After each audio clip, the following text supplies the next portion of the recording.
In previous lessons, we've discussed the different types of chemical bonds that are very common and how they are formed. In this lesson, we will talk about the relationship between the type of bond and the properties that that bond type gives to the substances that are then created. In order to do this, we're going to start with looking at a little bit deeper into the structure of substances that are bound together using the three major bond types: ionic, covalent, and metallic. So let's start by looking at the ionic bond. Okay, so remember, our ionic bond is going to create positive and negative ions. The positive ion will be from a metal, and the negative ion, or anion, will be from a non-metal. Now, when this is created, it's not, the reality is we don't have a single positive ion and a single negative ion. Okay. Usually when we're talking about substances reacting, we're talking about millions and millions of metal atoms and millions of non-metal atoms coming into contact with each other. So we're creating an incredibly large number of positive and negative ions. What happens is that the positive ions, which I'm going to represent in red,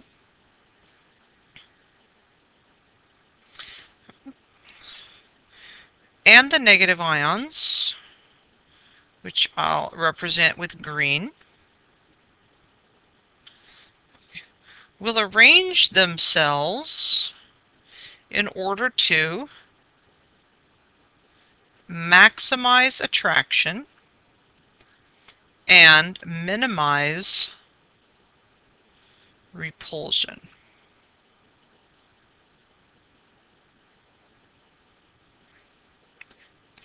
Now imagine that, most of the time, most ionic compounds are roughly cubical. They have others. There are some other possible shapes, but the cubical shape is very, very, very common.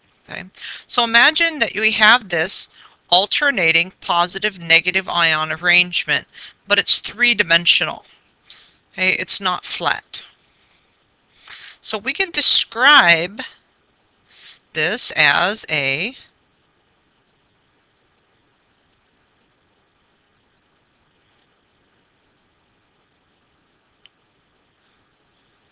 what's sometimes called a matrix, or a lattice, or an array. You can use any one of those terms of alternating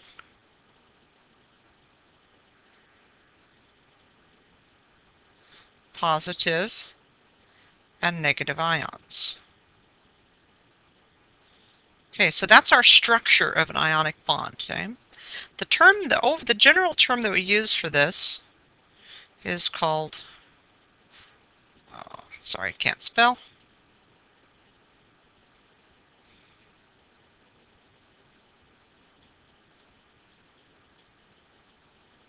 This is what we call a crystal. So when we talk about crystals, we're really talking about compounds that are usually, in most cases, ionically bonded. And that means that there's this alternating, highly organized positive and negative ions arrangement. So this is called crystalline. That's what we use to describe the structure of ionic bonds. Now, what kind of properties do you get from compounds that are created this way through an ionic bond? Well, the properties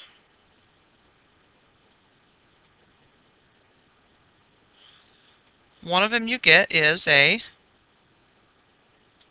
high melting point, meaning the amount of energy that you have to input to melt an ionic compound is usually quite large. Why is the melting point so high? The strong attraction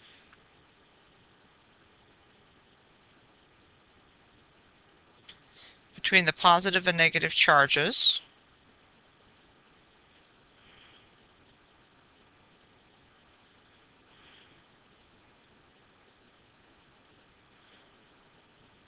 requires a large amount of heat energy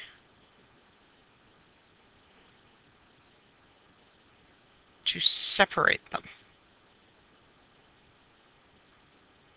Okay, because that's what happens if we were going to melt this, all of the positive and negative charges would have to move farther apart from each other and they would have to become disorganized. It takes a lot of energy to do that for ionic bond. Okay.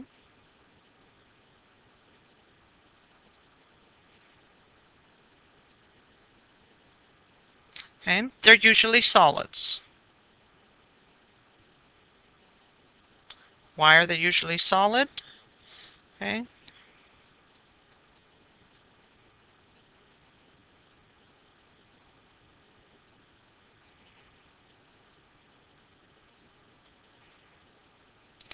In order to get when you get this crystalline arrangement, which is what the positive and negative ions do, it's highly organized and tightly packed. That's what solids are.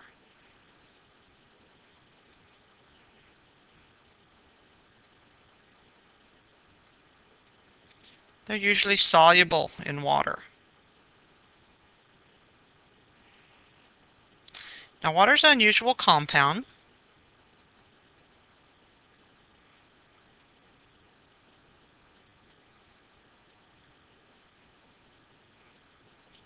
Okay, I think I spelled this a symbol wrong. I think there's only supposed to be one S there. Sorry. Why does it dissolve? Because water is able to disassemble the crystal. Because water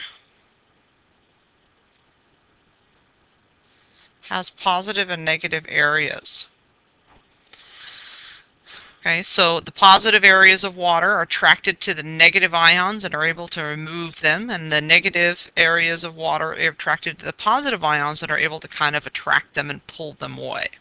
Okay, even though water itself is not an ionic compound, it's a covalently bonded compound. Okay, we haven't discussed the concept of what's called polarity, which we will pretty soon.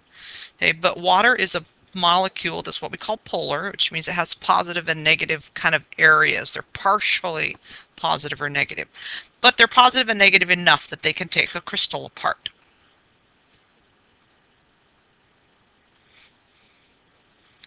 Okay, so the last property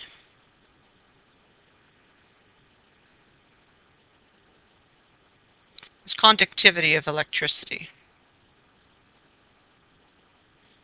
It's a poor conductor with solid, but good if dissolved. Okay, so ionic compounds, say, don't conduct electricity at all when they're solids, but if you dissolve them, then they're very good conductors. Okay?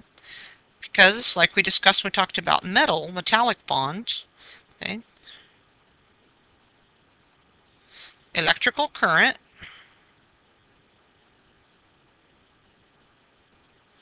requires mole charged particles. Okay? And the ions are only mobile when they're dissolved.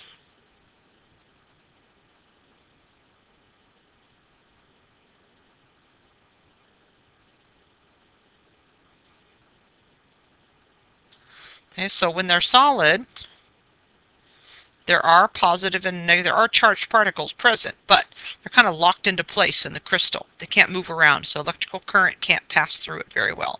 When we dissolve them, all these positive and negative ions, the crystal is totally broken down. That's what happens when you dissolve something. Okay, the water actually just takes all the crystal apart, just pulls the positive and negative ions completely away from each other. Then they're able to move around in the water, so it conducts electricity well. Okay, let's move on to the covalent bond.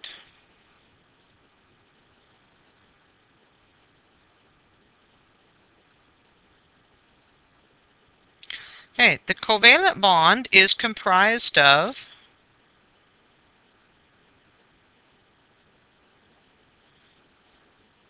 the groupings, okay, the bonded atoms. Okay, I'm showing a molecule that's just made out of 2 atoms, although there are molecules that are made out of, 3 or 4 or 5, or some of the biological compounds in our body are covalent. and they are made up of sometimes hundreds of individual atoms. Like DNA, for example, is a covalent compound. Okay, but it's incredibly large. It's made up of hundreds and thousands of atoms. So this is a very simple, small covalent molecule that we're using in our model. Okay, now you'll notice that this is not crystalline. This is not organized. This is chaotic. Okay, and there's little attraction between the molecules.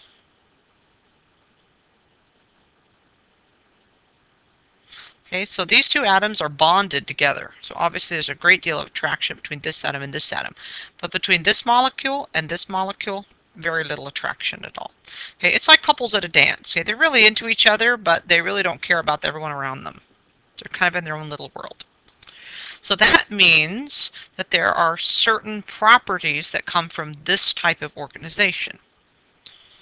Okay, so our structure here, okay, is just chaotic, poorly organized, very little attraction between molecules.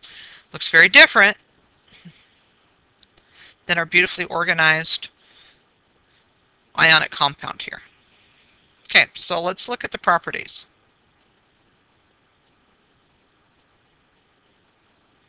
Okay, covalent compounds have a low melting point. Okay. Why do they have a little melting point?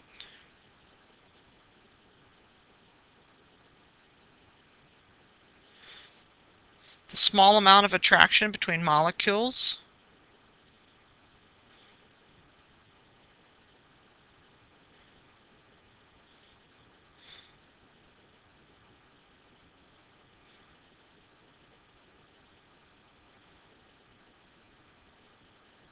makes it easy to move them farther apart. Okay, little heat energy is required.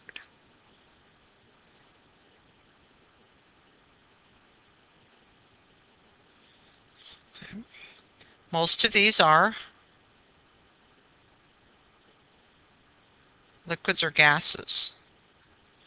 Okay, why? Because they are, okay. The organization, if you look at it, is chaotic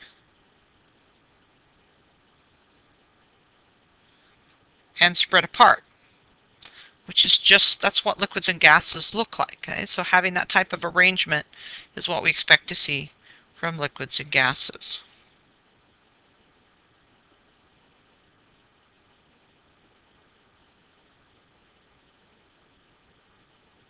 Okay, their solubility is poor or there's none at all. Okay, usually. Okay, anytime I say usually, you're going to find some compounds that don't follow this trend, and that's okay. Okay, they usually have most of the properties that go along with their specific bond type. Okay, you're going to see this in your lab. Okay, why do they not dissolve well? There's no charged particles. Okay, so it's difficult for water to move apart. Now, obviously, if you're looking at covalent compounds that are already in a liquid state, this really doesn't apply. There are solid covalent compounds. Right? They're not always liquids or gases. They're usually liquids or gases. But for solid covalent compounds, they usually don't dissolve very well in water at all.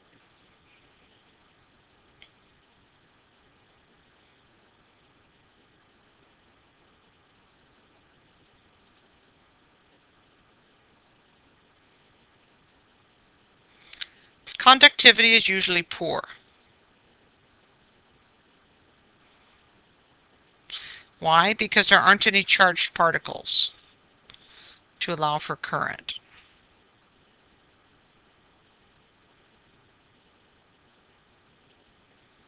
Okay.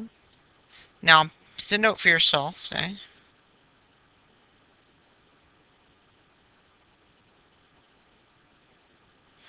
Okay, there are some covalent compounds that will conduct electricity somewhat. Okay, water is a really good example. Okay, water is kind of a kind of a so-so conductor.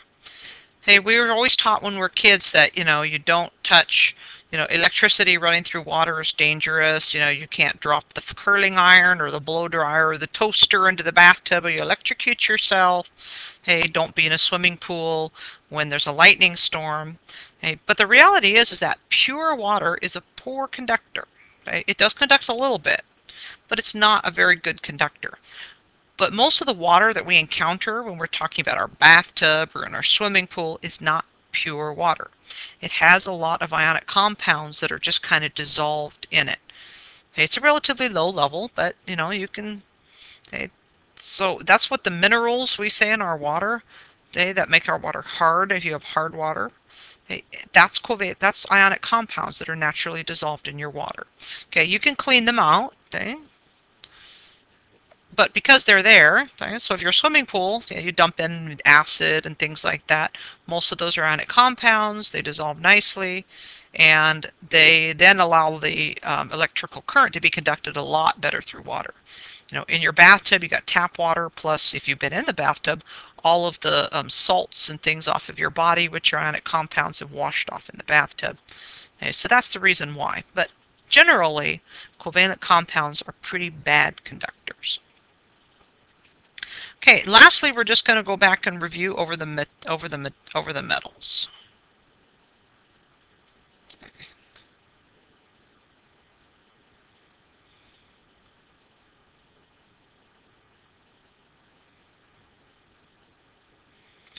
Okay, so just to quickly review the structure of our metals. Okay, remember, we've got this interesting combination of well-organized and chaotic at the same time. Okay, so these, remember, represent the cores or quasi-ions, not nuclei. Okay. It's the nucleus plus all of the non-valence electrons. Okay. And then here's the disorganized part. Okay. This is the free-moving electrons.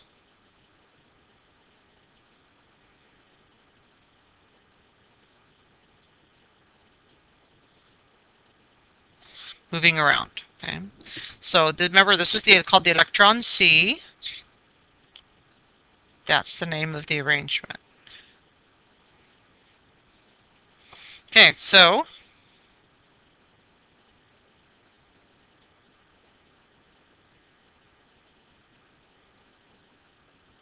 high melting points again, okay, come from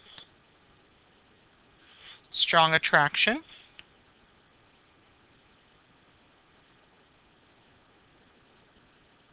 between the cores and the valence electrons.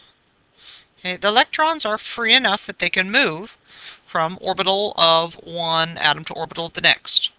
But there's still a lot of electrostatic force in play here. Okay? So it takes a lot of energy to kind of move all the cores and the valence electrons apart from each other. So the melting points are high.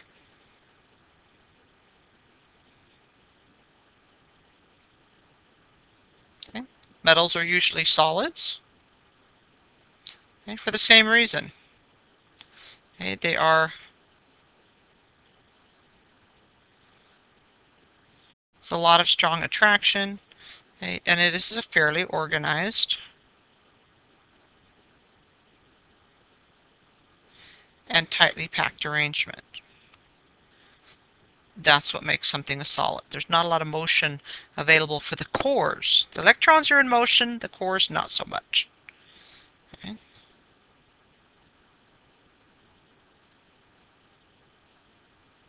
Okay, they're not soluble.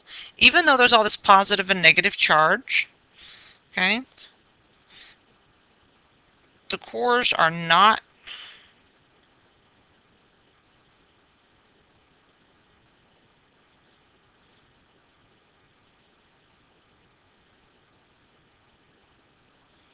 They're not easily accessible for the water molecules. Right?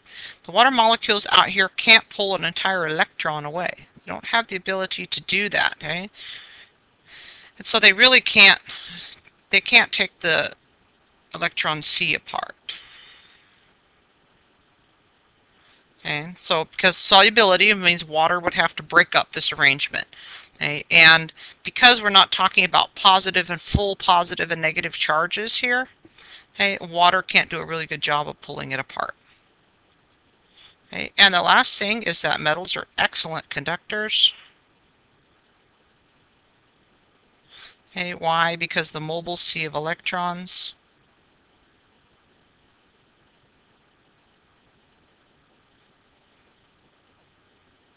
allows easy passage of electricity. Okay, remember that electrical current is simply electrons streaming in one direction. They're all kind of moving together in one direction. Well, okay, you already have a bunch of electrons that are just kind of moving around. Okay, so just kind of having electrons kind of come and push through here, that's not particularly difficult at all. So metals are very good conductors. So the point here is that you need to remember, okay, that there's a particular structure or organization of the atoms or the ions within that go along with a particular bond, and that particular organization and the way the bond is put together gives very specific properties that go along with each of these types of bonds. In your lab, you are going to spend some time actually using this information, understanding, okay, to look at a whole bunch of different substances, look at their properties, and then you're going to make decisions which of the bond types is present in those particular substances without really knowing that much more about them other than what their properties are. You can kind of go backwards and say, oh, this compound must be ionically bonded because it has a specific set of properties.